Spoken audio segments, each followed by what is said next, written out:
Yo, what is good, YouTube? Welcome back to my channel. Today I got a pretty straightforward video for you guys. I'm just gonna go over my top 10 tips for Swarm. Hopefully this video helps new players and just anyone that needs help beating this game. So yeah, shout out to all the people that came over to my Twitch to watch me grind for 15 hours. Yes, 15 fucking hours.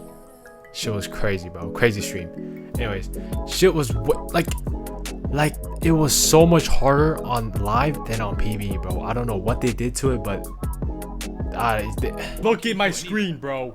How can you kill anything? I spawned into a fucking cave. Oh, boom, boom, boom. Please, something good? No, bro. It's crazy. It was tough. Anyways, you guys are goated. Hopefully you find this video helpful, and then good luck fighting Aatrox. These stats are unlockable by completing objectives. You can access objectives in the Swarm tab here. When starting out early, I recommend upgrading your experience and gold passes first. Max XP gives an increase of 25%, and gold when maxed out gives an increase of 45%. Gold is essential to progress in the game, so it's a no-brainer to not go for more gold generation. More gold equals more upgrades equals an easier run. After you're done maxing out your gold and XP, go for the offensive passives like damage, ability haste, projectile, movement speed, and crit. Then spec into defense like armor, HP, and health regen. Miscellaneous stats like pickup radius, area size, and duration can be upgraded last as they don't provide enough combat power to justify spending 3,000 to 5,000 gold on it. And finally, Anima power. This is unlocked by defeating Aatrox on hard mode.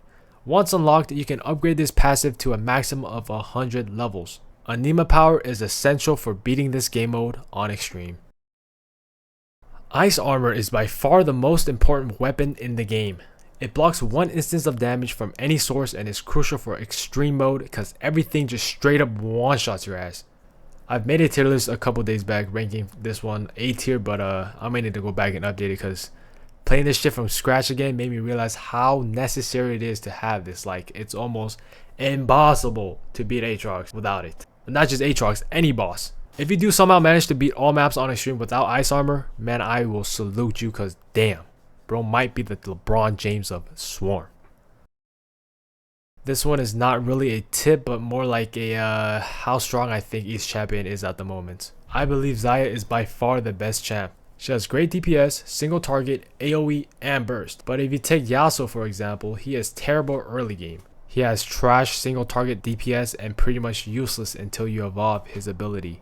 This is a quick tips video, so instead of going into detail, I'm going to put a chart up on the screen for you guys so you can take a look at it, pause the video if you want. But I'm going to make another video going in depth for each champion in the future. Best comp you can run early as you have limited champs to choose from. Jinx, Leona, and double Seraphine. Seraphine's E and ult ability is super useful in quad play because the value it provides is just too good not to pick. Her ult deals damage and stuns all mobs for 2 seconds and grants immunity to players for the same amount. If you time this perfectly, you can dodge block a crucial attack during boss fights. Now Leona on the other hand is a solid tank early game as she can aggro most elite and mini bosses while your Jinx DPSs them down. For later difficulties, I like to go with a team consisting of Xayah, Seraphine, Yasuo, and Alawi. Like I mentioned before, Xayah is goated. She is basically a better Jinx in every aspect. Her E roots enemies and her ult grants her immunity while resetting her E. Meaning you can do an easy combo like auto attack couple times, press E, ult, auto more, and then press E again, dealing massive burst damage. Alawi grants teammates health regen if they are near her tentacles. This is a very slept on passive, but if you stay close this way, you're almost always healing back to full HP. And lastly, why did I put Yasuo as the 4th member? If you can carry his sorry ass through the early game, he can literally become a menace in the late game after he evolves his hero weapon. His damage, on God I'm not kidding, multiplies by 10x. This shit funny, huh? Typical Yasuo players, in League and in Swarm, bro. Literally a fucking bag of shit until he gets his items. Crazy. Co-op is way harder than single player because with more players the difficulty level increases as well. I don't know the exact numbers, but just know this: the amount of enemies increases as well as their HP, but your damage does not. So try to progress soloing at first to unlock passives to get stronger. My rule of thumb is if you can barely beat a level soloing, you probably won't have an easier time in co-op. But of course, you can have someone stronger to boost you, but what's the fun in that? Play with people at your own skill level. There are 4 bosses in the game and I'm gonna go over what they do. For Rek'Sai, it's pretty easy. Just dodge the falling rocks, and once she's low, she will bury underground while sending out shark projectiles. Once you destroy her cave thingies, she will pop back out. That is where you do the majority of your damage. Barar is probably the easiest boss to beat. She's extremely slow and kiteable. Basically, all she does is aggroes one player and summons hemostones that fly across the screen. Then occasionally she will let out screams that pushes you back, which is super easy to dodge.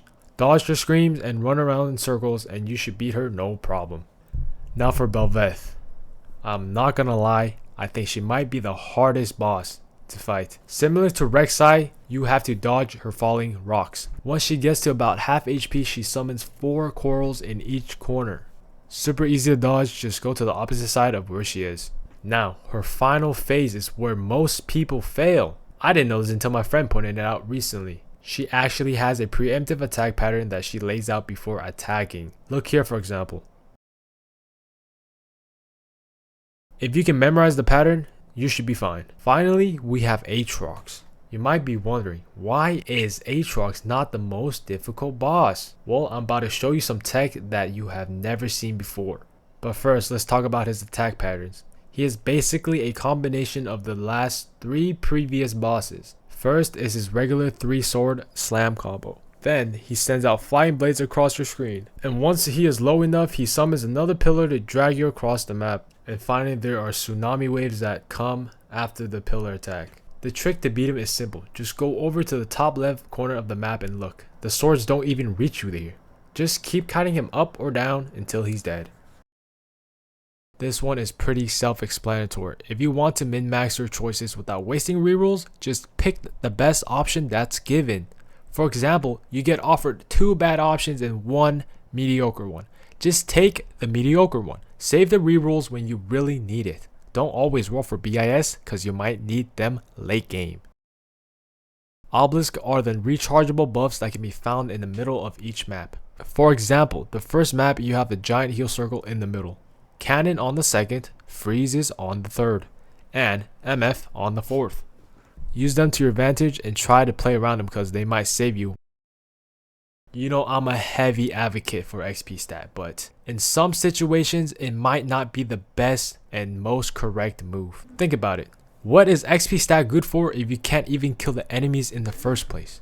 You might have XP 5, but it means nothing if you can't do damage to slay the mobs. So use your best judgment to decide, do I need XP or damage here? This is especially true if your offensive passives are not maxed out. Trials can be pretty difficult and can be the reason why you complete or fail a run. Before starting a Spire challenge, look if there's a nearby MF boom.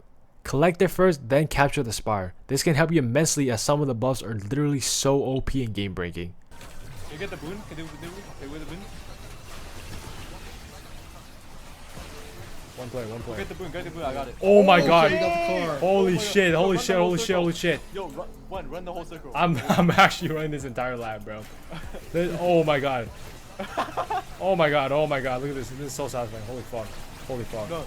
They usually spawn around the same time as the trial, so don't worry. You won't need to wait long. So that's about wraps it up for my 10 tips swarm video. I will probably do a part 2 because I have a couple more tips I want to share with you guys. And yeah.